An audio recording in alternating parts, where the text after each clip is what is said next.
Monday isn't usually my favourite day of the week, but I think it's fair to say that this one has been rather exciting, with a Halo Infinite campaign trailer dropping somewhat unexpectedly. And you know what? It looks pretty blooming great. And with that being the case, I thought I'd run through some of the things featured in the trailer which I really liked the look of, as well as one which concerns me a little. Starting with the good, and there is a lot of good, graphically Halo Infinite looks in great shape. If someone asked 11-year-old Ben in 2001 what he dreamed Halo would look like 20 years later, I don't think Infinite would be too wide of the mark. It looks a lot like Combat Evolved, and that is definitely a good thing. I personally never thought the graphics were as bad as some people did in last year's gameplay reveal, but there's clearly been a lot of work put into them regardless, and it shows. The environments look lush, the particle effects help give encounters a chaotic quality, and Master Chief himself looks the absolute business. A big shout out in particular must also go to 343 for the design of the Forerunner structures. They were a bit much for me in 4 and 5, and in Combat Evolved Anniversary they are frankly appalling. But here I think the right balance has been struck between making them feel alien without them being over-designed to the point they become far too busy visually. What impressed me most, however, about the visuals is the ability to take to the skies whenever you please to find new ways to approach any given situation. Moving between mid-air and ground combat looks as smooth as butter.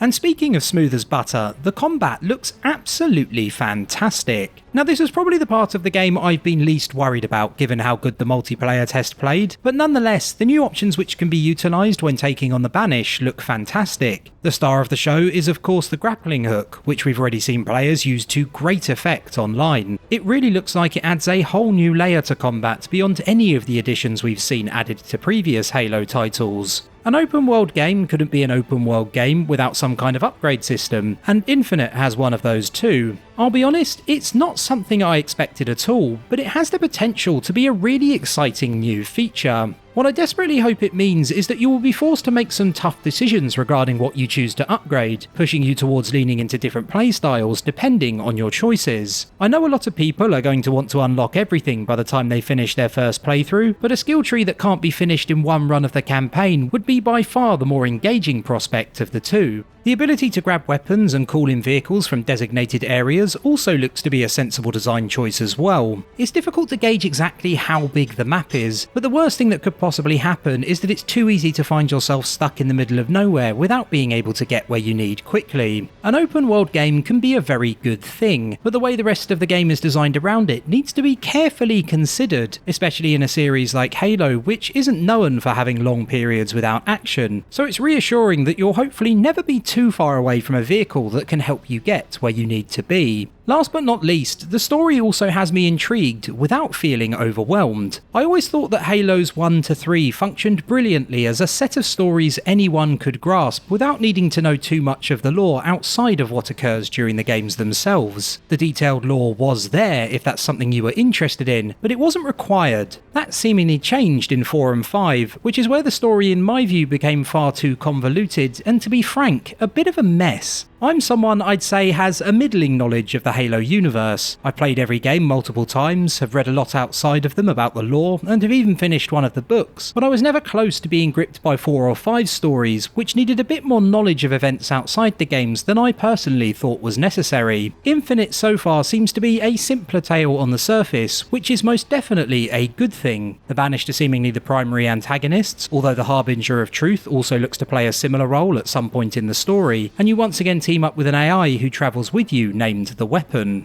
I'm probably going to end up being completely wrong on this one, but I also think 343 being so keen to include a line where the Weapon so innocently speaks of not knowing why she was tasked with locking down Cortana makes me think that there may be a double cross on the cards at some point during the game too. And here we come to my one big issue with the new trailer, the Ubisoftification of Infinite. I'm a bit worried about this. I understand that Infinite has to have things to do on its map that aren't the main story, but the last thing I'd ever want is for the game to become a tick box exercise where there's X number of outposts you can clear, X number of enemies to find and kill, etc, etc. Some people like that kind of thing, and I do not judge them in any way, shape or form. Everyone likes what they like, and there's no right or wrong opinions. But personally, I find games structured this way to be mediocre at best and incredibly lazy at worst. Hopefully 343 has managed to design these bases and outposts and whatever else in such a way that they all have their unique challenges, but what I really want to see more of is the missions that are much more structured. As for me, I think this is where Infinite will shine brightest. Sure, chuck in all the other bits and bobs just mentioned if you want to give people something to do. Again, no judgment here. But I also hope that in creating this new open world formula, 343 hasn't forgotten about what made Halo so great to begin with, and that is levels like the Silent Cartographer, 343 Guilty Spark, the Covenant, or Long Night of Solace, beautifully crafted missions which take into account player choice but still provide something of a directed experience.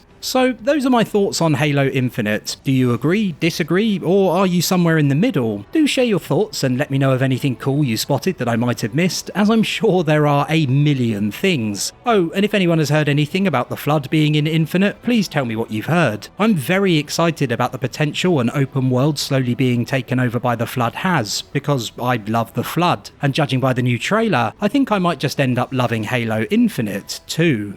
Thanks for watching the video, boys, girls and Spartans. I've got plenty more Halo content coming up, including some very special bits and pieces planned for Combat Evolved's 20th anniversary, so do subscribe if you want to check that out, and hopefully I'll see you all again soon.